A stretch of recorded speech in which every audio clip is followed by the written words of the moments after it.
Michael Douglas got throat cancer from eating or pussy. Is that what they say? He claims that. You're joking. No. I thought that was a bit. No, that's like a real thing. He claimed that. He claimed he, I guess, ate Catherine. Hey, I mean, if it's eating Catherine Zeta-Jones out or getting throat cancer, I think he made the right call. He said, "What?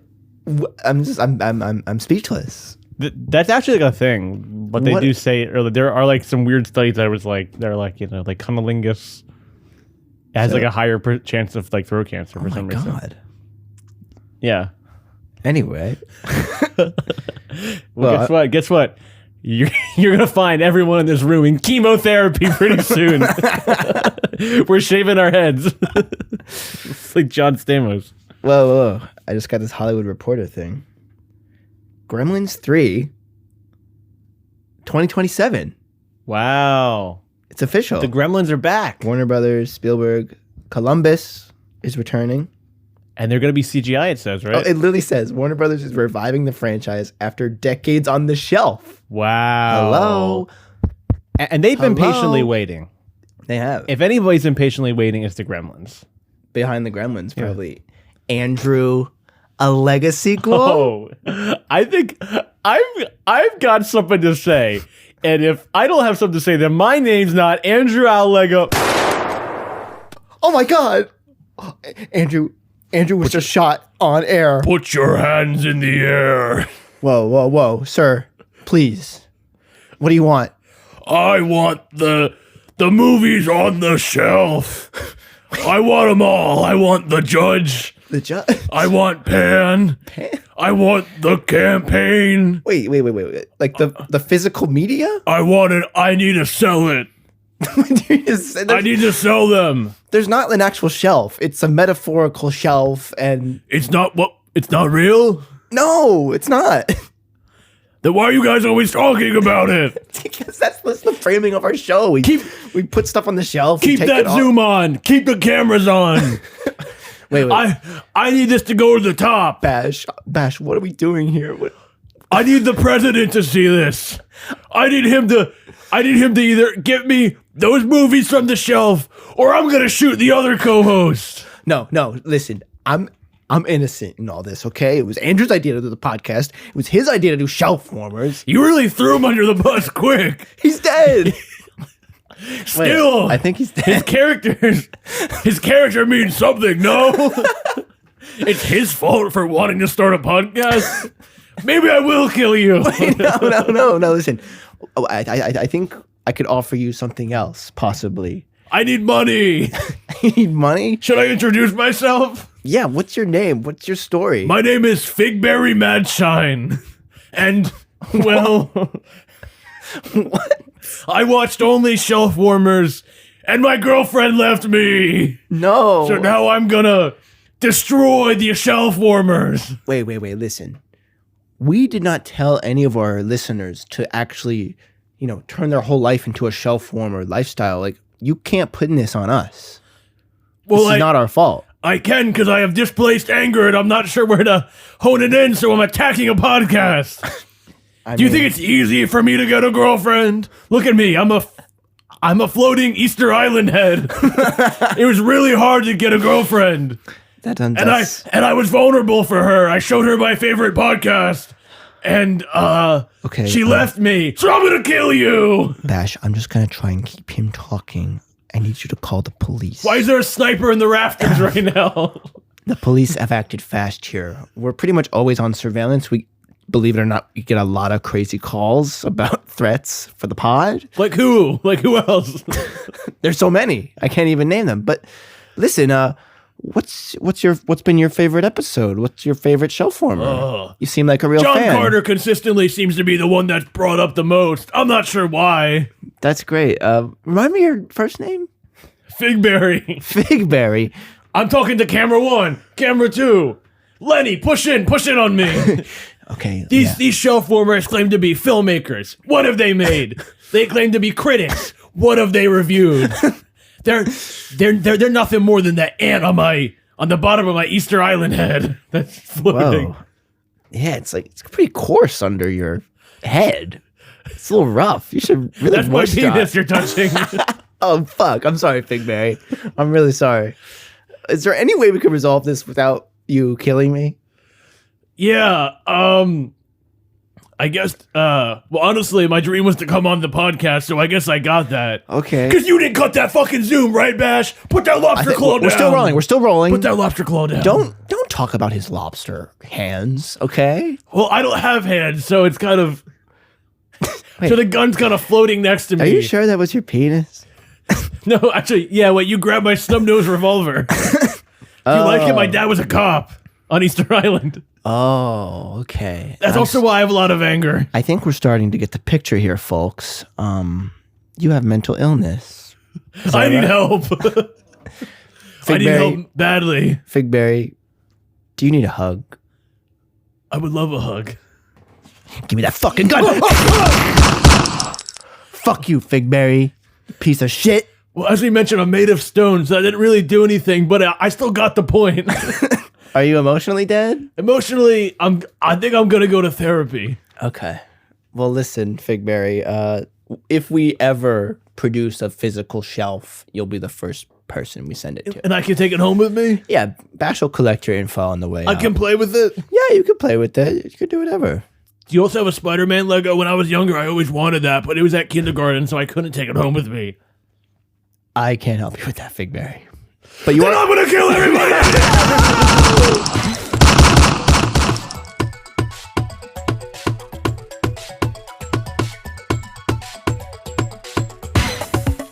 I'd like to welcome Andrew back to the show. He the was hospital. in the hospital for 3 months. Yeah, it was a tough recovery. He shot me in the shoulder, but then they found all this other stuff that was wrong with me. Got an infection. I got an infection. They were like, we want to give you the leg, the heightening surgery from Materialist. Sure. I went to Turkey. I got a new hair transplant. So I was just in and out. Been busy. I've been really busy.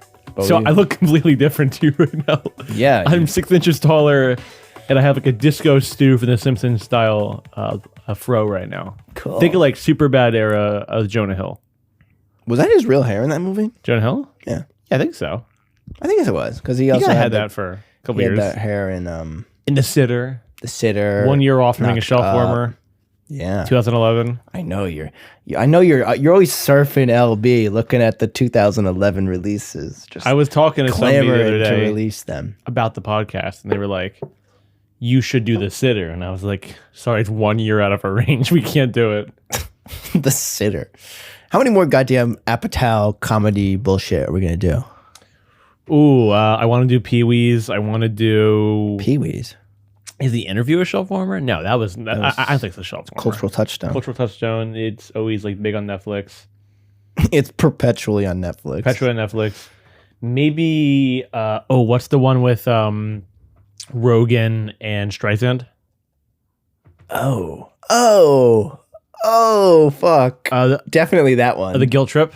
Guilt Trip. Guilt I'll Trip, yeah. give you Guilt Trip just You because Guilt it Trip? has a legacy movie star in it. Yeah. That makes it more enticing to me. I also forgot that I got a viewer reached out to me Really? and said he'd some context from what was it came out last week? That was Crimson Peak? Last week? Yeah. No, last week. Are you saying literally last week or last week when this episode drops? Last week from our recording of this Yeah, Crimson episode. Peak. That was Crimson Peak. Okay. The Halloween episode. Okay. The text Y'all says- remember Spookwoman? Yeah, now it's as we said, we're still in December Junior. Yeah.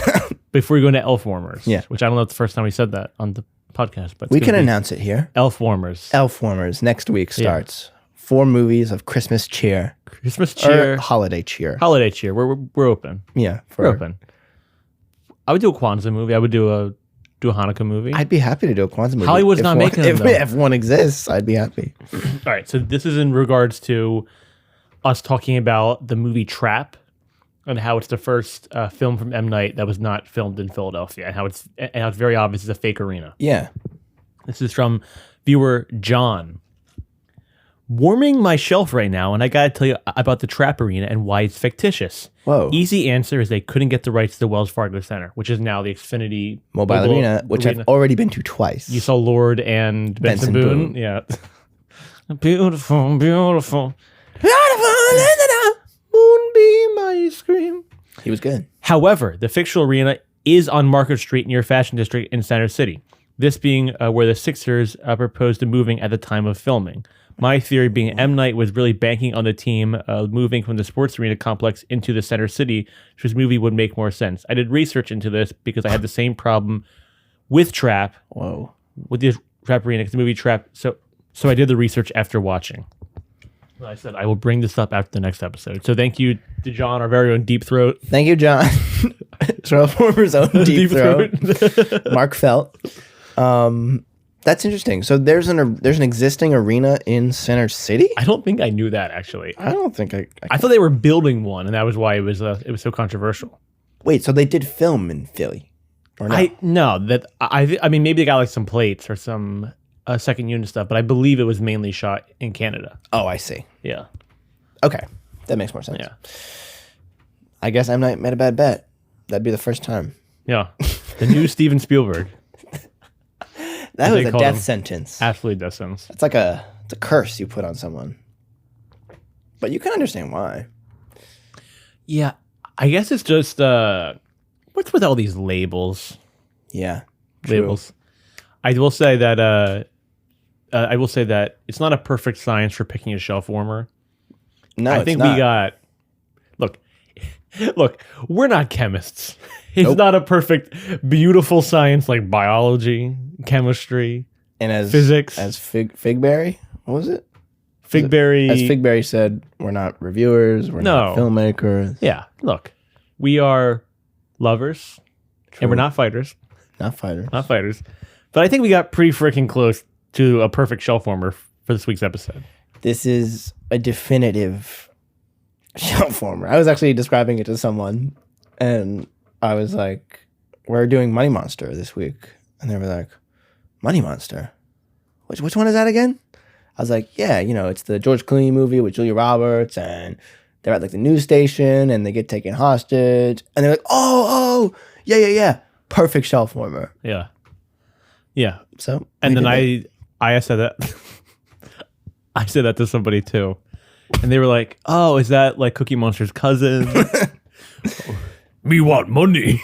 Well, first of all, this is shelf warmer. Me put 50,000 in. Me lose everything from my mom left me. I'm the money monster. I'm gonna shoot you, George Clooney. I wasn't ready for a Cookie Monster riff. But welcome to Shelf Warmers. Yeah, let's finally introduce Let's get the intro ourselves. over with, Yeah. and then we can start talking about the movie. Yeah, and Cookie Monster. And then we can do Cookie Monster. We can do the count. We can bring back the fucking count. Snuffleupagus? Snuffleupagus. Fucking, who else? Elmo. Elmo. Do you like Elmo? Do you like it? You grew up with Elmo? I'm not really an Elmo guy. I always loved Grover for whatever reason. Oh, well, you're very Grover. I'm very Grover. You're very Grover. I'll take that. Yeah, no, I didn't mean in a bad way, but you are very Grover. I feel like you're kind of tall and We should like. do fucking Sesame Street next year. Okay, well, Just in life. We also have Bert and Ernie, the Beavis and Butthead, Hans and Derek from Zoolander, Hans and Franz. Hans and Franz, Lloyd and Harry from Dumb and Dumber. Yeah, also, that would be a good one. perfect. That'd be a good one. And the Bash can be the dog car, Yeah. and we'll ride around on Bash's back. Bash can be like Appa. Yeah, from Avatar: The Last Airbender. The greatest television series of all time, of course. If we really want to get into it, I have a fucking rant on that. Like, I hate Avatar: The Last Airbender, and I hate Neil deGrasse Tyson. I'll give you 30 seconds on Last Airbender.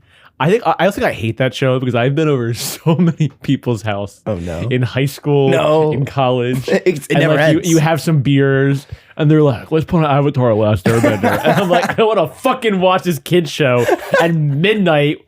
I'm going home in 20 minutes if you put this fucking show on again. No, it's secretly really deep. Oh, it's like the best show of all time. I'm like, have you fucking seen The Sopranos? I actually haven't, but like, have you heard of them about The Sopranos? And guess what, folks listening at home? I'm not watching Legend of Korra. I'm not. I'm not watching Adventure Time. Nope. I'm not watching. I'm not watching Steven Universe. Nope. Couldn't. You put you strap a bomb to my chest. I'm not fucking watching Steven Universe. This is the podcast. Oh, wait, I'm Sam. I'm Andrew. This is the podcast where we watch and discuss movies from roughly 2012 to 2020, also known as the pump and dump period of Hollywood. Not exactly a golden age, but definitely a time of high fertility for Tinseltown. Do you think that we can start doing like some Howard Stern early morning, like call-in radio kind of like style sound effects? I would love to. All right, so you read that one more time. Do one more time. This is the podcast where we watch and discuss movies from roughly 2012 to 2020, also known as the pump and dump period of Hollywood. Oh, yeah. Not exactly a golden age, but definitely a time of high fertility for Tinseltown. Action! So fertile, in fact, that we've not seen many of the movies. You're the one who put fertile in the fucking description. I just didn't want you to moan. I thought you'd be like, it's crowning, the baby's almost here. I know, we always say we never do like these dirty jokes. We save it for when we're live for the world. Yeah, because we all just, cause also like Money Monster, we are live around the entire world. Seoul, South Africa. And people get a lot of their financial advice from us. So for the fact that we've not seen many of the movies produced, if they're good, they're bad, or just meh, Bruh. we're gonna cover it. If it's been sitting on the shelf, well, Sam, it's time to take it down. Oh, yeah. Oh, yeah. What are we watching this week? Today we're covering Money Monster, a minted fucking shelf warmer from 2016. As always, this is an American crime thriller directed by Jodie Foster. Jodie Foster. A wonderful actor in her own right. Our friend met her recently. Yes. Very lovely things to say about her. Maybe we could put that in the Instagram. We'll get his permission first, but there's a picture. That would be pretty funny. She's a small woman. He's a very tall man. And he's like towering over her. It's literally like his head is like arched looking down at her. And she's Jodie Foster. Yeah. Academy Award winning actor looking up at him. And she was like, oh no, I had John Hinckley part 2 over here. Yeah. Hinckley stuff is crazy. They talked about the Hinckley stuff in the Scorsese doc. Oh yeah? Just about how Scorsese makes this movie, Taxi Driver. You may have heard of it. Yeah. And it just has these real world implications. I mean, maybe not luckily, but Reagan was not killed in that shooting in 1981. Correct. But if that guy killed the president because of Scorsese movie, because of this guy's infatuation with Jodie Foster, it'd be bigger than The Interview. It would be crazy. Bigger than The Interview, yeah. I mean, there probably is some the parallels from that experience she had to this and Money Monster. I totally felt the currents of that. Yeah.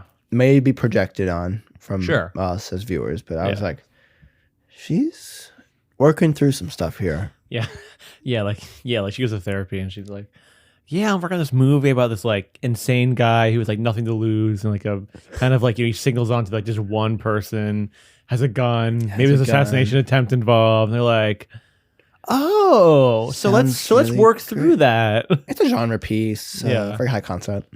Clooney. Clooney. Yeah, so it stars George Clooney as financial television host Lee Gates.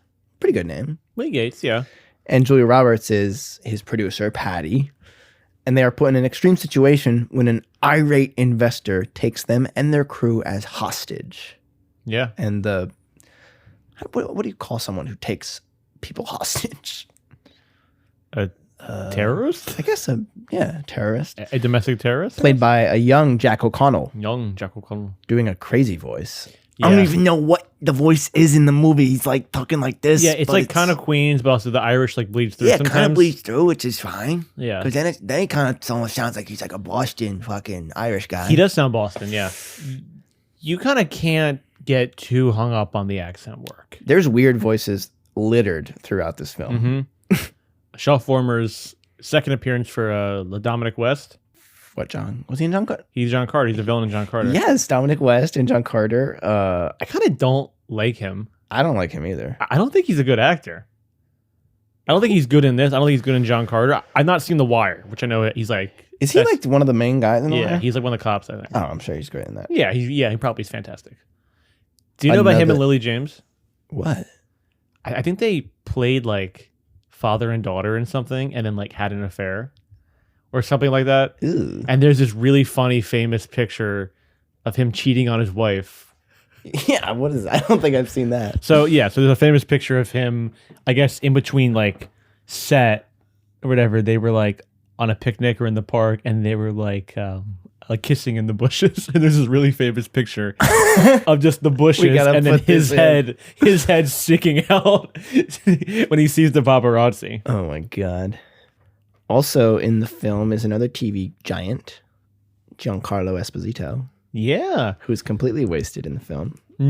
Nothing to do. He's not given a single moment where he can dial up the Giancarlo. No. John. But it was nice to see him in a, I guess, not like a... I'm a villain. Yeah. Like, he obviously, it's kind of like a flat role, but it was nice to see him not being like the, I am going to kill you now, and you are a bad man, and I have my own way of dealing with you. Like, it was just like... He's just a guy. Yeah, just a kind of a guy. He's just a New York cop. Like, it made me think of more of his Spike Lee performances. Yeah. Spike Lee, it's not in my slate, but this movie did remind me of Inside Man. Did you ever see that? No, I've not. Dude. Like that and The Insider, confused. Very different. Yeah. Both great. And The Insnider. And of course, The Insnider. That fucking guy. But yeah, the basic setup for the movie is Lee Gates is kind of like one of these flamboyant talk show hosts. Like he's like dancing. Dave Ramsey, right? Dave Ramsey, yeah. And so Lee Gates is kind of in the middle of his show, Money Monster. The day before, Ibis, this Clear Capital fucking whatever company, the stock craters and the investors lose $800 million overnight. Over a glitch. They call it a glitch. There's a glitch. And there's the classic, I feel like as we watch more shelf warmers, there's these patterns. Sure. I'm starting to sense patterns in the shelf. Yeah. Wolf Blitzer is back. I would love if we could go back and figure out how many CNN anchors they've had so far. I feel like there's at least two others. Anderson Cooper's in Zoolander 2, right? Wolf. But I feel like he's in another one. I feel like Wolf is another one too, right? Wolf is in something. Maybe. So maybe we're like 3 right now? Who can really say? Where's Rachel Maddow? Rachel. She'll be here soon. Yeah. She'll show up. We should do a month where it's just news people in the movies. Isn't someone like in BVS? Yeah. Is BVS a show former? Honestly, dude, I can make the case that anything is a fucking show former. But yeah, they blame it on this glitch, and as we said, Dominic West is the CEO, Walt Canby, and they booked him for an interview, but suddenly he's in a business trip, and he says he's in off Geneva. The radar. Yeah, he's off the radar. He's off the grid. Can't track his plane. They can't get in contact with him. He's missing. So midway through the show, a delivery man wanders onto the set, and they're kind of like, oh, like maybe we can work this into the show. Like, yeah, boom him in. Like, yeah, let's see what he has to say. And he like chucks the bags down, pulls out a gun, and he's like, ah! He starts screaming. That's Jack O'Connell. And that's Jack O'Connell, who we just saw this year in Sinners. Yeah, as well as he played Jimmy in 28 Years Later. Yes, he's gonna be the main role in the second one now, which will be exciting. I fucking love 28 Years Later. Great fucking movie. Like top 3 of the year. Like so much better than Weapons. You know, I could fight you on that. Yeah. I could argue with you, but I'll say that only one of them had a prosthetic penis that was truly gigantic. So wow. I'll give you that. In terms of girth for this year, the 28 Years Later is miles ahead. But he comes in with these 2 boxes, and he basically forces Clooney to wear a bomb vest. Yeah, like a suicide vest. Suicide vest. And the man his name it's like Kyle. Yeah. How funny. He's this guy from Queens who with a girlfriend at home and she's pregnant. He can't pay the bills anymore. And he's invested $60,000 all their stock money. Money he got from his mom when she passed away 6 months ago. Because Clooney has been promoting this stock. Like, you'd have to be an idiot. Like, you have to. Everyone he said it's as sure as a savings account. It's as safe as a savings account. And so Kyle's life has kind of been in a downward spiral. So this is his act of violence, his Luigi Mangione moment, if you will give him that. Yes, interesting. I do find that some of these shelf warmers have been sort of a lot of them are very prophetic, apt, or Chappie, with AI. Yeah, even the campaign with it's gotten even more insane since that the campaign cycle. Good point, man. Like, I just can't help but feel we're doing really important work here on the pod.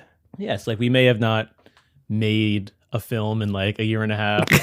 We maybe aren't critics, but we're changing lives here. And we've recorded 22 episodes. I did have pretty good podcast. I did have a little boy come up to you in the street the other day, and, really, and he was in crutches. He had a big scarf on, kind of like a newsy hat.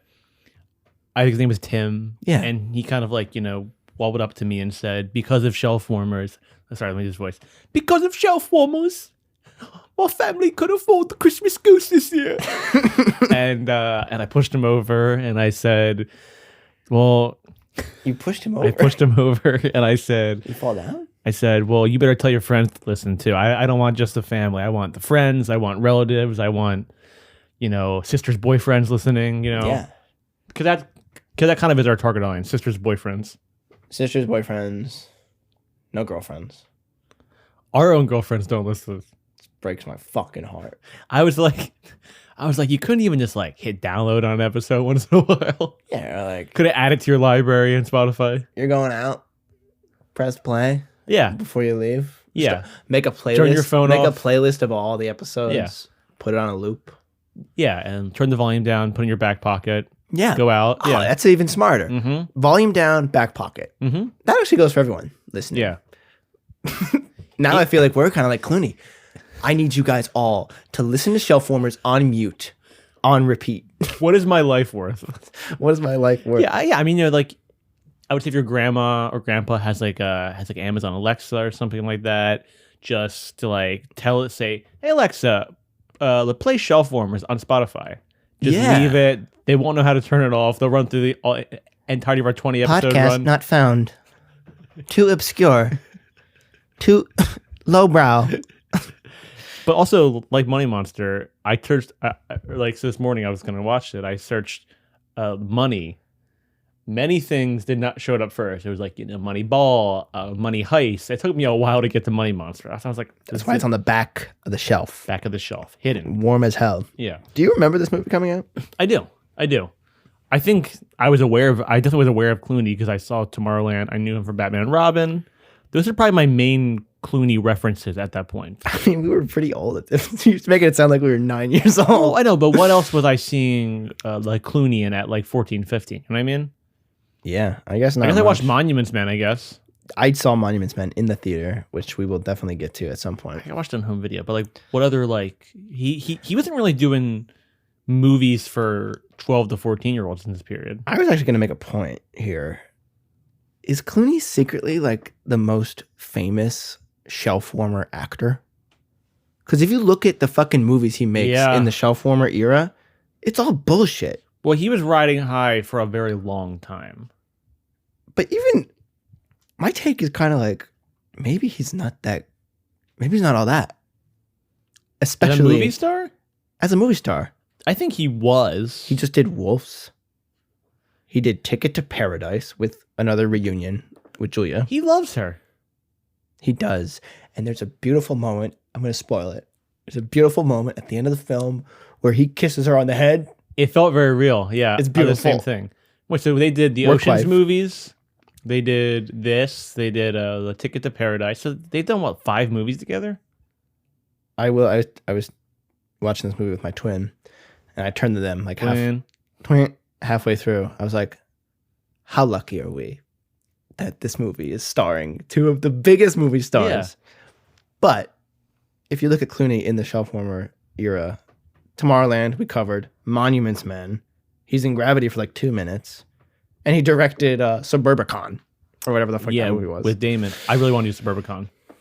So it's just like also he's a smug asshole in my mind because I was doing some Clooney research. I watched his recent interview for Jay Kelly. I like him. So. See, you're a smug asshole yourself, aren't you? Well, because he was making fun of Sandler. So, do you mean that? No, he was talking about that. He was talking about Biden again. He was talking about his life and how he just wants to spend time with his family and how wonderful he lives in Venice. I was just like, fuck you, man. Now I'm starting to sound like Jack O'Connell. Yeah. But you're starting to sound like me talking about Neil deGrasse Tyson. Yeah, there's something with him. I mean, I'll take Pitt over Clooney any day of the Really? week. I'll take Clooney over Pitt. What? Any fucking day. Are you kidding me? Any day. I love Clooney. And Even watching the Tomorrowland, I was like, he's got that juice, man. Wow, this is interesting. Yeah. Interesting. Maybe we should watch Wolves. I was going to say, I guess. Our two guys. Yeah. I guess we really are the wolves in this situation. Can you spot the Clooney in this picture? You find the wolves in this picture? I do love that money, sir. I do love that. Whenever I do a Leo, I kind of have to like make my mouth go to the right a little bit. I was trying to explain this to people, and people looked at me like I was fucking crazy. I was at work at the movie theater, and I was like, yeah, like, you ever notice like how Leo's mouth is like kind of fucked It's up? almost like Joaquin a little bit. Yeah, like he kind of talks out the side of his mouth. Can you find the wolves in this picture? Or like when Venice, baby, Venice, like Wolf of Wall Street, same thing, like out the side of his mouth. Yeah.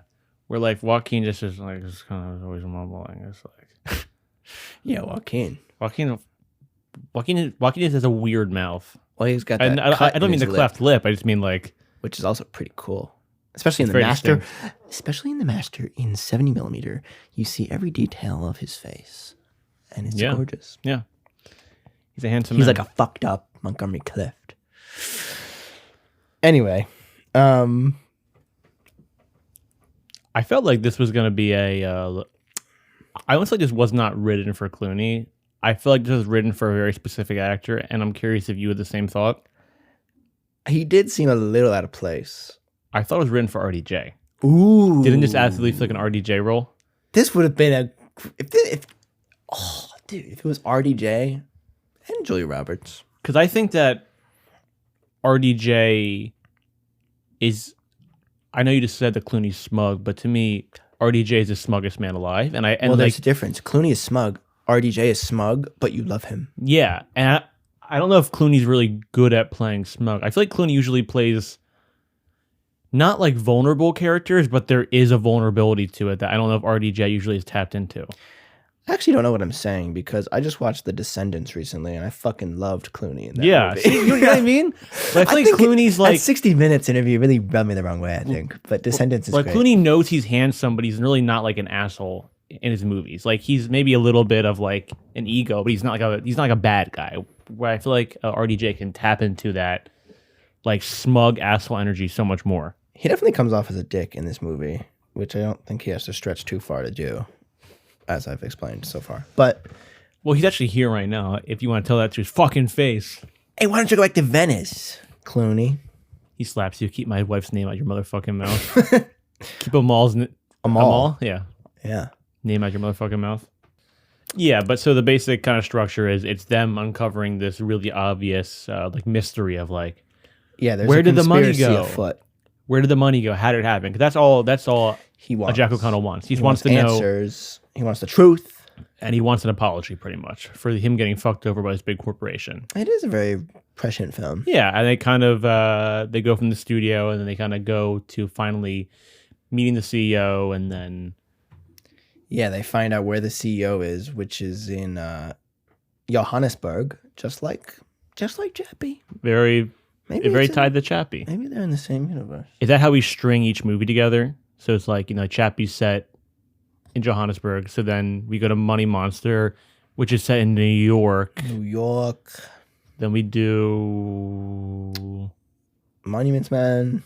which maybe the characters are from Brooklyn. Yeah. Yeah. So then that's how it's tied into each. But we're doing elf warmers, so we'll probably have to hold Monuments Men until Jan. Yeah, and then we do Murray's and Monuments Men, so very Murray Christmas. But it'll be too late at that point. Yeah. Actually, Clooney is in A Very Merry Christmas. Yeah. Directed by Sofia Coppola, right? Yeah. Yeah. Yeah, but I kind of want to just like wrap the plot around for everybody so we can kind of start talking about these beats and more emphasizing on some of the beats of the movie. He brings them to this meeting with the CEO. Turns out Jack O'Connell never actually had the bomb armed. It was just some clay he put in a vest. You kind of maybe suspect, the movie is intentional about this, but you do kind of feel for Kyle and Jack O'Connell. I thought they would put him in much more of a worse light, but it really sympathizes. Which is also interesting from the Jodie Foster angle. Absolutely. Well, I mean, there's that famous quote from her when people were asking her about it, like years and years on. She was like, I was kind of flattered by it. Yeah. Yeah. So she probably understands like it's mental illness and like.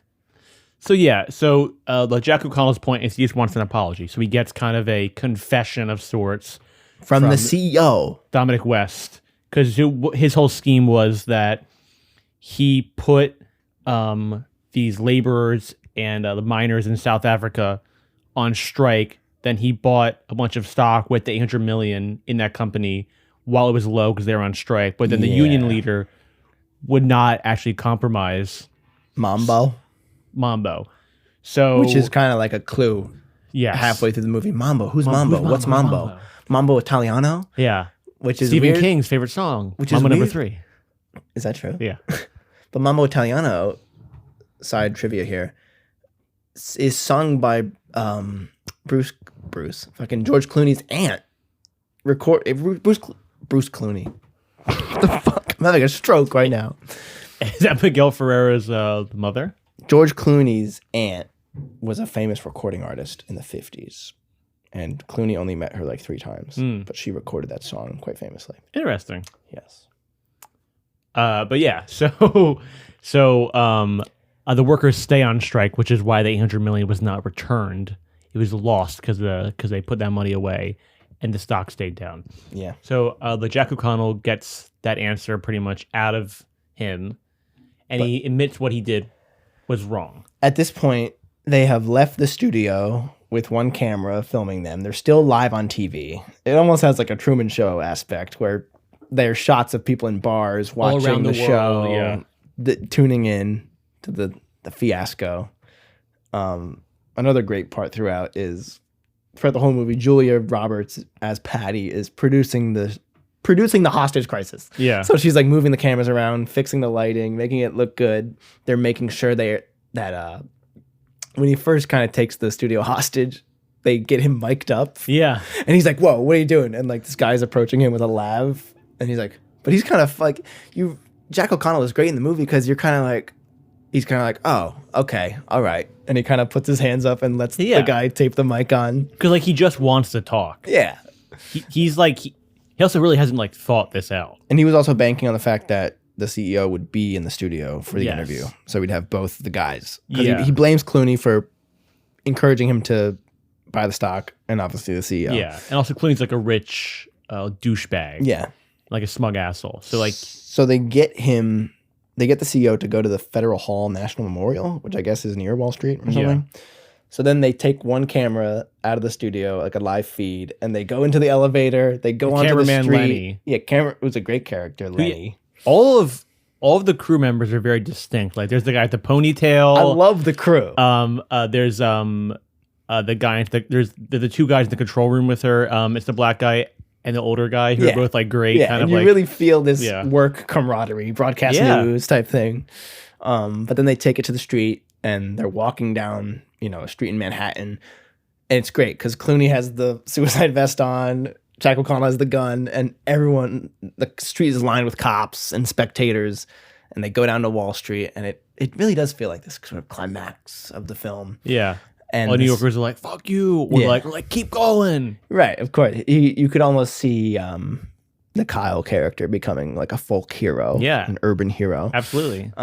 Real Johnny Appleseed.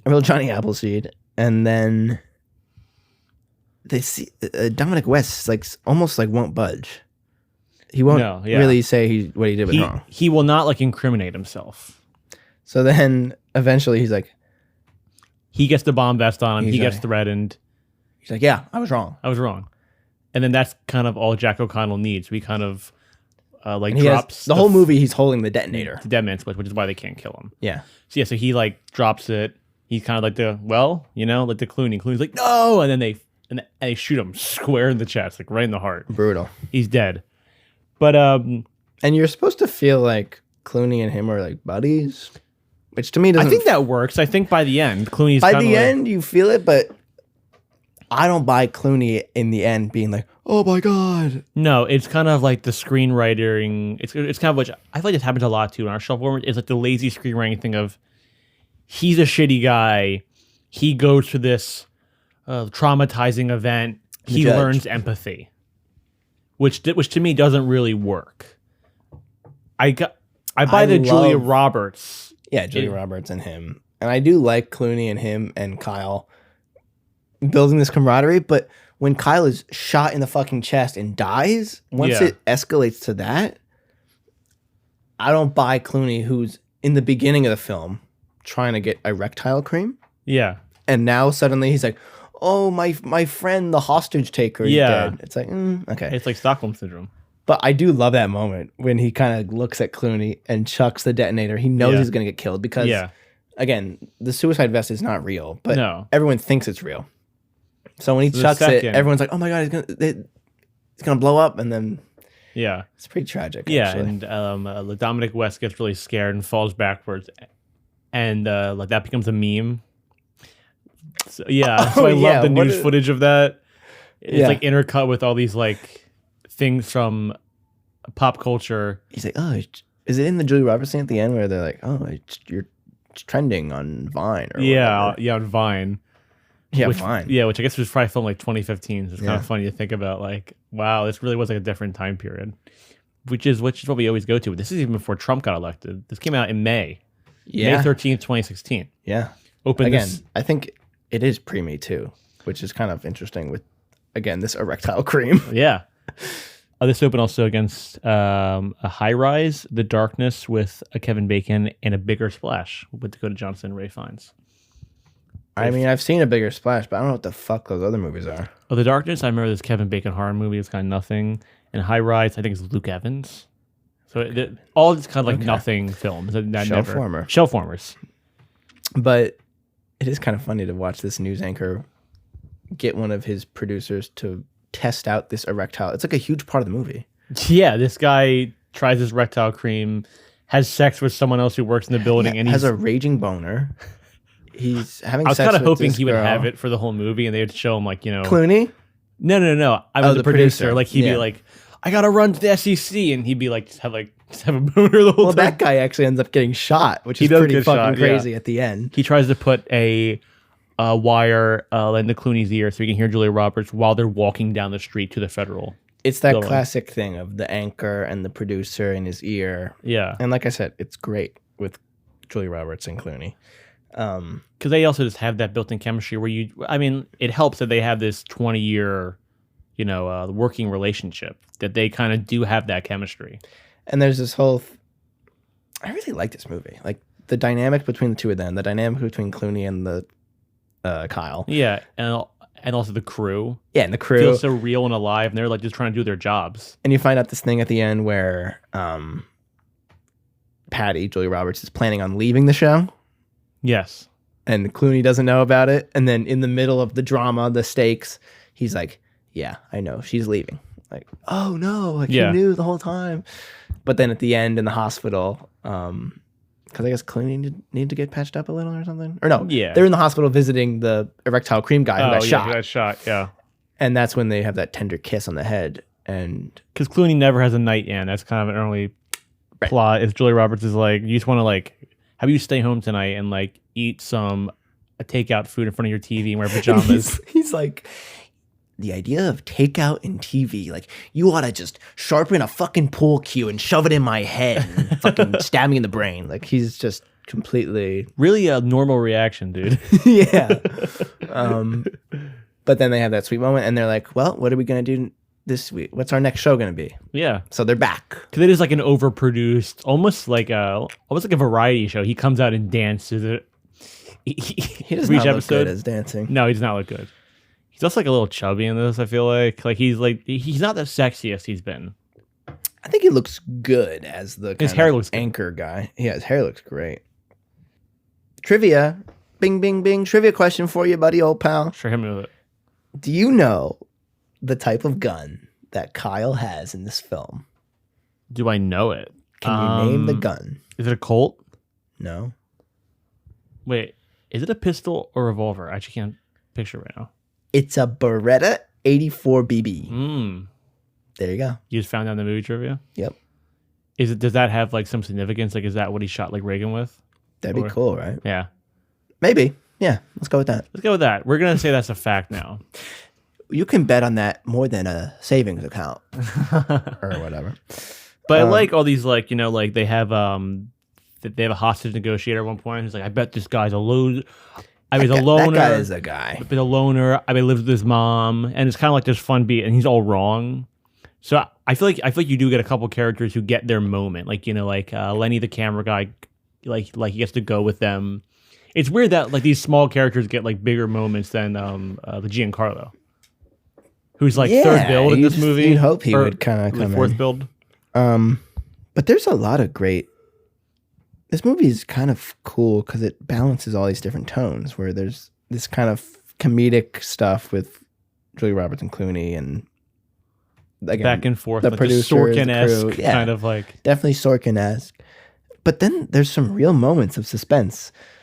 There's a scene where I guess the SWAT team or whoever get to take out some of the crew, and get them to safety. It's literally all the crew except for Lenny. So they're turned. Somehow Kyle's back is turned, and Patty's like, Lee, like keep him talking, keep him facing that way. He's having a moment of chaos because they found his girlfriend who's pregnant. Was that right before this? Yeah. Okay, so let's go over that first. Yeah, and they think that she's gonna like be there to kind of like honey, like you don't need to do this, but she just this was the most shit. Insane scene of the movie. Yeah.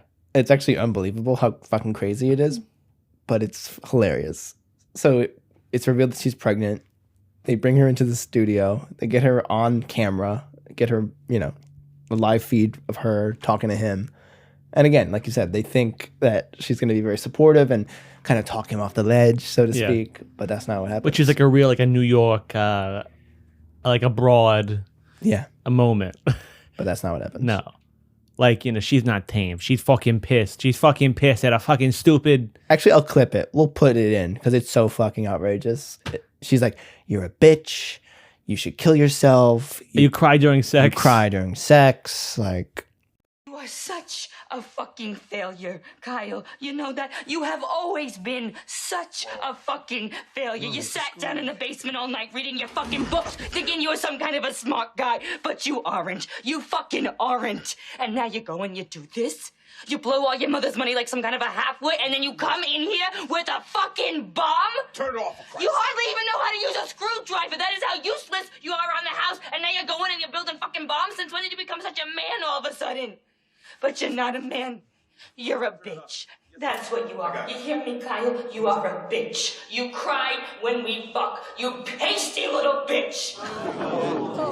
Get the fuck off me, motherfucker. Don't you fucking touch her. I'm pregnant. Hey! Fuck you, and fuck you too, Kyle. This is all your fucking fault. Why don't you just get it over with and shoot yourself in the head already, you chicken shit? Come on, just pull the fucking trigger. Pull the fucking trigger. Brutal. And I mean, even the characters in the movie feel it, but you also feel it as the viewer when they it gets so crazy they pull the plug on her. Yeah, they're like, get rid of her. This is not helping. Yeah, and it's going a little too long. His face is with Jack O'Connell. That's when you really see the sinners Jack O'Connell creep in, where he just looks like you don't know what he's capable of. Like he's just like there's nothing behind. He's a man with eyes. nothing now. Yeah, he's like kind of doing it for her, probably in his own. And that's, his own brain. That's kind of from that kind of horrible, I guess, roast. Yeah. That's when him and Clooney kind of developed their relationship where he's kind of like, hey, man, it's cool. Like, I've been there. Yeah. I've been there. I've been divorced 3 times. Yeah. Women hate me. That you do buy from him. Then they start taking out the crew, and then it's down to the one guy, Lenny. He's the your last cameraman, Lenny. And he's like, oh, jeez. Oh, great. Classic New York He keeps union saying worker. balls because they have a segment, balls, where like they have like a graphic of a basketball's falling. That's like his. That's like his his thing, moment. Yeah. And it is fun how at first they're terrified, when he comes in with the gun, but then they kind of get into the swing of things. And again, they're producing the show. So at one point there is like this network-esque scene where Clooney's like, well, come on, everybody, let's raise the stock. Yeah. And he's like, come on, we can do it. And How much is my life worth? And the music is swelling, and I was almost like, what the fuck is this movie doing? I was like, but is it really going to do this? I was so happy that, pulls the rug. it's in the green, it's going up, and then it's red again. And it's like, you know what? Yeah. That's realistic. The people will not come together fucking save to this help. asshole. Yeah. Yeah. What do you mean? Like, yeah. Um, And it doesn't, like, it is like a realistic movie. It does not like kind of do the Hollywood version of it. Like, it's exactly, like, they probably wouldn't have let him walk to the reserve. But also it's like, I kind of like the Hollywoodness of that. Sure. But it is really good at like, no, like this is how it would happen. Like they would kill him. He wouldn't get like shot in the shoulder and they're like, oh guys, like grab him. And they're like, no, like they're going to shoot him in the fucking chest and he's going to die because he shot this guy and held a whole building hostage. Right. Jodie Foster did a pretty good job directing this. I thought the opening is a little frantic. They really dump a lot on you like quickly. And I feel like I was like, I think I buy the show once they're on air, but like seeing the clips and the fast editing, I was like, oh, I think I was not going to like it at first. I was like, this just feels like frantic and like terribly paced.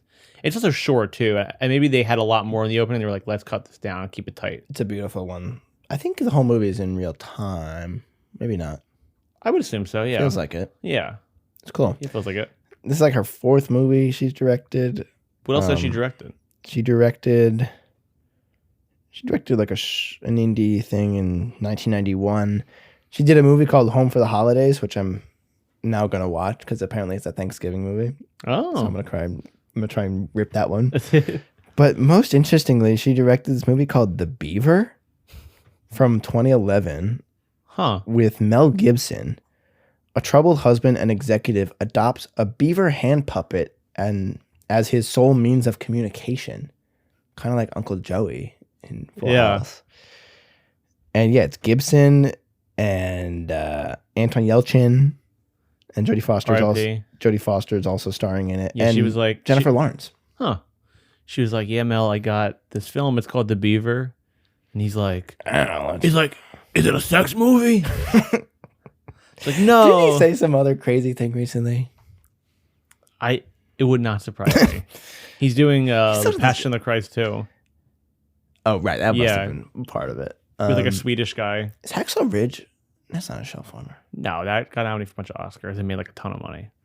This movie actually also made money, but yeah, I saw that it made like $200 million or something. But no one talks about it. No, of course not. What was Julia Roberts up to at this time? Because I feel like I don't even know. I have no clue. Did you end up seeing After the Hunt? I've not seen it yet. No. She's actually it's like not in theaters anymore. She's really good in it, but I feel like Luca's last few movies have like been out of theaters within like 2 weeks, except for Challengers, I guess. Actually, I feel like Challengers are like a fluke or something. Yeah, but Queer was out after like 2 weeks. Literally, I was like, I'm like busy this week, and then I was like, and it was gone. And you still haven't seen it? No, I watched it on a plane to Ireland. Interesting. To visit Jack O'Connell. Jack O'Connell. Yeah. Oh yeah, and there's this whole other subplot too, where like the chief, the communications officer of this business is like trying to uncover the truth about what really happened, and that's kind of like the mystery aspect, which is I think the least effective like part of this movie. Who is the chief, like operating officer or whatever or something? Yeah, the COO, CCO. Yeah, she's the communications officer. Yeah, something like that, and she's like having an affair with Dominic West, and she's always kind of like on the talking points. Then she's like, oh, maybe these talking points aren't real, and like Dominic West is crooked and involved because who else would it be? So there's no real twist for that. So you're just kind of just waiting to like for it to happen. Yeah, and you're like, okay, this I'm not really engaged in this part. But there's like a fun beat where like they communicate with like these like hackers from Europe somewhere, and they do like a Yoda voice. Yeah, whatever. yeah. These crazy hacker guys. Yeah, and they have like help a them.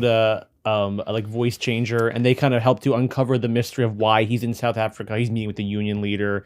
Nobody can find him, and those are like fun beats, and they kind of adds like the Truman Show element. Where they get in contact like with the coder, who's in South Korea. Yeah, and it's cool because Julia Roberts, as the producer's like, remember those guys who we had on the show like 6 months ago? Yeah, call them. Let's see if they can figure this out. yeah, and they're in like. They're like Once ripping a bong, playing video games. Yeah, and they're like in like an early scene. I was kind of like, oh, is this the show that everybody's watching around the world? But no, like they kind of do come back into play. So it's nice in that way. I feel like everybody gets their kind of chance to shine, except for Giancarlo. As I said, it's like just strange that they really give him nothing to do. Nothing. Yeah, Julia Roberts was kind of on a shelf warmer heater here. She did Secret in Their Eyes, American remake. Remember that? No, don't even remember that. With Chiwetel and Nicole Kidman. You must remember this. I remember this coming out. I have no memory of that. That's a terrible poster. I feel like we have to do this at some point. And then she did Mother's Day. Okay, so Gary Marshall's last movie. Yeah. And then this, then Wonder. Then, She is in Wonder with her and Owen Wilson. Yeah. Then Ben is Back, which is Ben is Back? Definitely a shelf warmer. That's kind of like Oh, is that her and Timmy? that's Lucas Hedges' Yes. Beautiful Boy movie, where Lucas Hedges has a drug problem. I remember that one. And then she did like Homecoming Homecoming, which That was show. big, on Amazon. and then COVID happens. And then she does Ticket to Paradise, and then She like did Gaslit, which was a huge show that my dad watched. oh wait, who? That's with Penn? Yeah, wait, that's about Yeah, Sean Penn. Watergate, right? Yeah. Who does she play in that? Is she a journalist or like? Martha Mitchell. I forget how the Oh, Martha Mitchells- Mitchell. Yeah. Oh, Martha Mitchell. Of course. Yeah. I Then remember. Ticket to Paradise. Then Leave the World Behind. Then After the Hunt. Oh, but Leave the World Behind's a big hit, right? Was that Netflix? It was Netflix. It was like her, and Mahershala, and like Kevin Bacon. Ethan Hawke. Wow. Wait, what I the want hell? to check that movie out. But that's made by the guy who made Homecoming too. Sam Esmail. Sam Esmail. Yeah, did like Mr. Robot guy? Robot. Yeah, yeah. Interesting. Hell yeah, Julia So Roberts. she became like a streaming actor. Isn't that a bummer? Yeah. No, I After guess it being is. capital J Julia Roberts. Yeah, a shout out to Greta Lee too. In this film, who gets Yes, a couple Greta Lee. Latron Aries' own Yeah, Past Lives. What else? That's the it. studio. Studio. Sure. Yeah. Yeah, she's had a big research. Oh, she's on the morning show. Greta Lee. Yeah, which I thought was funny. Okay. So she's connected. But yeah, Money Monster is fucking good. It's solid, really. I really was not familiar with Jodie Foster As a director? Yeah. Sorry, I had to burp in the middle of that. Well, I know she had a whole master class, I remember. Really? Yeah. In what, for acting or directing? For directing. Really? Yeah. I mean, I guess she's like, she's a good director, so like I would props for that. But I was just like, It was interesting because I was listening to some interviews with her about it, and she was saying how this is like her main hustle. Like she wants to be a director. Really? She wants to direct more. But and she's only not made done 4, anything since so- then? Or Yeah. has she directed anything? Let's find out. She was in Hotel the Artemis, which is the shelf warmer, probably. She's in that? Yeah, it's like her, Dave Bautista, and like Charlie Day. Oh, and Sterling K. Brown, I think, maybe. It's kind of a She strange did- cast. Oh, she did that she did the Archangel episode of Black Mirror in 2017. I didn't know that. Yeah.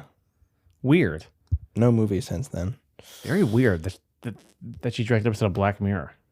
Huh. Nothing but love for Jodie Foster, as No, always. she's the best. Yeah. And nothing but love for George Clooney from my end. Not from my end. What do you think would make you go on TV with a fake bomb strapped to your chest and have like a Have a like gun. mental breakdown. yeah? Like, do you think there's anything that could Make get me you do there? that. Maybe them making like Gremlins 3. I guess there was like a TV. Actually, you know what might make me do it is the fact that fucking Mindhunter did not come back for season 3. Oh, so without season 3 of Mindhunter, you're walking to get me Ted Sarandos. That's kind of how I feel. Like that season ends in such an unfinished way. All the characters are separate. BTK is on the rise. He's going to be the big serial killer for season 3. Yeah. It's just like building, and it's done. The show's done. It'll never come back. It's like Jonathan Groff is great in the show. The Colony, Shellformer Zone. Shellformer Zone. It's almost like if at the Fincher. It's almost like if like at the end of Batman Begins, they were like Gordon's like got this card from some clown in town. Batman's like, I'm not gonna follow up on this. I'm not interested. I'm busy. Well, it's really like the end of Dark Knight, where Batman's on the run, and you don't know what the hell's gonna happen. And the answer is that's it. Bane. Of course. I was born into the darkness, molded by it. I went on TV and broke George Clooney's back. I binged season 1 of Mindhunter in one day. I loved it. Instead, he makes Mank. I mean, I guess I'm interested in the origin of Citizen Kane, but I was also more interested in the character development over 2 seasons of a hit streaming show. Oh, you talking about me? Frank Underwood, the president, remember? I was an institution. Season 1, Netflix's biggest streaming show. I put streaming on the map. What, you think Grace and Frankie did what I did? No. You think Orange is the New Black did what I did? I was David Fincher pilot. I snapped a dog's neck. Had the audiences gripping their couches with anticipation. Maybe let's binge House of Cards. Do that year. for the show. Yeah. Is that interesting how Bane's voice is permanently In this kind of cadence now, whenever you see him in anything. Bane? Yeah, Bane. I feel like every form of pop culture now has Bane Doing the Hardy voice? doing the Hardy voice. That's cool. Like Lego Batman, really? a movie did it, and the Lego What? Batman game, he's doing that. What was in the the Harley Bane- Quinn show? What was the Bane iconography before? Well, he's Latino, so I feel like they also they whitewashed Bane. Wow. Yeah, I want to apologize. I didn't know that. gotta respect. He's Cuban, I believe. Cool. Yeah, but now he's like Doug Benson, Tom Hardy. Like, Oh, it's kind of in this kind of cadence now. Damn. I do like Before it Dark went Knight out. Rises. Hate to say it. we were talking about it. You were. JGL. JGL. Hold my log. Hold my log. Premium Rush reference, yo. Yeah. So, Sam, you got any slate for me today? I got a pretty good slate here. So first up, definitely a big Sidney Lumet influence here. I was looking back at some It's of Dog the Day. slates. There's Dog Day in here. There's also Network in here. I selected Network. Over Dog Day because it's the lesser seen one. There might be I try not to repeat on the slates here. Oh, you've done Dog Day before? I haven't, but I feel like You wanna there, save there might it? be a Dog Day out there. Yeah. And Network is pretty on the nose here for Money Monster. Well, there's Especially the scene where he's like, go now. Like, get off your seat and go buy this stock. Like, Yeah. that was definitely kind of a Network scene. I've never seen Network. Really? I really, really, really want to see Network though. It's We one of should those watch ones it that right now after we record. we could. Number 2, in the vein of this sort of guy comes into a place, sticks the place up. Nobody move. 2009's Paul Blart Mall Cop, which gives me that same A Jack O'Connell That reminds me same of the bank suspense. robber from that. Vex Sims. Yeah. Well, Vex Sims, welcome to the show. Also, this episode will be releasing around Thanksgiving. Paul Blart, classic Thanksgiving film. Is Paul Blart Mall Cop 2? Paul Blart Mall Cop. Is Paul Blart Mall Cop 2 a show forward? I think Paul Blart. I think I think Paul Blart. you gave me a stutter, bro. I think Paul Blart Mall Cop 2 is a Christmas movie, if I'm not mistaken. Or at least it was released around Christmas. Is that what I asked? But I didn't ask I in a don't- Christmas movie. I don't listen to your questions. Also, I think there's a little round old cop that's also in Money Monster and Paul Blart, Oh wow, who I recognized. sharing cast members. And lastly, another film about Wall Street and how shitty capitalism is. And this movie, I think, is a little bit more exacting in its themes and leaves you feeling much more gutted. Wall Street, money never sleeps. The Big Short. Oh. I'd like to say before Wall Street, but then I was making the joke about I would Wall Street, money never We sleeps. should watch. That's late period Ollie Stone. Mm-hmm. But no, So the it's Big probably Short. terrible. The Big Short, which is great. People forget. It is really good. I saw it in theaters when I was 14. You were 8. I was 13, and you were probably fucking 13 too. Let's be real. Well, if it was a fall release for award season, I probably was 14. Got your ass. Stupid. We are facing each other directly, which I feel like we've never done. We're really staring each other's soul right now. Just trying to unleash this anger we have towards Wall Street. I don't know if Wall Street Never Sleeps is worth watching. Probably not. I did just hear a podcast with Martin Sheen. He's talking about that movie. About he had stuff to say about Wall Street? Yeah, but the original. And he was like, yeah, that's a tense, not tense movie for me, but the interviewer was like, there is probably a lot of your own relationship put into that with you and Charlie, right? And he's like, oh, Charlie and I, I mean, that's a great role, but he's like, yeah. I sometimes wonder about him about Martin Sheen, because Charlie Sheen, Crazy. But Emilio seems like a good guy. and the three of them seem pretty chill now. Yeah. So I want to say, Sam. Okay, picture this. This guy. Okay. Let's say he's probably like 5'10", 5'11", dirty blonde hair, a little stubble, looks Irish, probably sounds a little Irish. Like, what's this guy from Boston? You can't really figure out his accent. That's why it's scary. He walks in and he says, right now, I want you to put in Money Monster into that Blu-ray player right now, off that fucking Blu-ray shelf you have, or I'm going to blow us all up. I'd like to say briefly, you referenced a shelf. I just want to clarify. This is not a real shelf. It's not a real shelf. There are not real Blu-rays on the shelf. We can't have any more crazies coming in here. No. We can't have freaking Eastern Island heads freaking floating in With their dick. and their gun and a snub-nosed revolver. But Yeah. Do you take it off the shelf and play it for him and endure the next hour and a half of being paraded around the city of Manhattan, the city of New York, the borough of Manhattan? I do. Or do you blow up? You know, let me finish.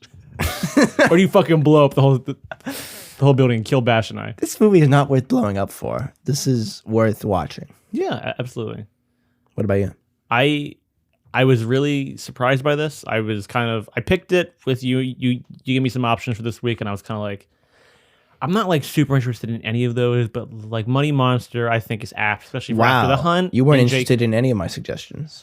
Not that I wasn't interested, but I made this point to Bash one time. I was like, I'm not always excited about the movie. You know, like there's a reason why we didn't see him the first time it 10 came years out. ago. Yeah. I'm not always super excited to figure out like, is this worth it? But it's always a pleasant surprise when I'm like, okay, whatever. Like I'll watch this movie and we'll get it over with. And I end up like really kind of like not falling in love with it. That's too strong of a word. I'm not in love with Money Monster. It's a good. I'm not a money monster. But He's yeah, back. yeah. But it's always like it's great when a movie gets to win you over like this. Yeah, and totally. And this truly was like no expectations. Oh wow, I really like this. Yeah. And I think Jodie Foster's a very competent director. I think she did a good job, some good performances, some really fun beats. And I was like, yeah, I'm not blowing up for this. It's streaming on Hulu right now, which I think might be our first movie. And that's YouTube on Hulu. TV. It's on Hulu and YouTube TV for free. So why not? why not? Check it out. I think this definitely is worth taking off the shelf. Take it off the shelf. Yeah. Cool it down. Yeah. Still confused about our metaphor. Yeah. I understand shelf warmer, but to me, Because like, cool also means like if it's weird because a shelf warmer is technically cold on the shelf, yes. and we're taking it down. We're kind of warming it up. I don't know. But I think a shelf. But the shelf, like a bench warmer is like you're waiting. You're keeping the bench warm, waiting to be cold. So this is like they're but a waiting piece for of their- plastic on a shelf is not going but to be they're warm. keeping the shelf warm. Like they're waiting for their chance. I guess they are. I guess they are warming the shelf. The collective. And I think that us deciding if Yeah. it should be not. Okay. If it's not really watched, Okay, it's yeah, them no. getting cooled off. I can get behind this. Yeah. Shelf warmers. Cool. I like our podcast. Yeah. This has been Money Monster. Yeah. It has It been. has. Has been. See you next time. Bye. Wait. Oh, I forgot to mention Elf warmers again. Elf Warmers. Check it out. The whole month of December, holiday themed movies. Probably Christmas because Merry they Christmas. make Merry good. Christmas. They make more of them. Happy holidays. We're bringing Christmas back. Thank you for listening to Shelf Warmers. If you have suggestions for films to take off the shelf, make sure to follow us at shelfwarmers.podcast or email us at shelfwarmerspod@gmail.com. New episodes out every Friday.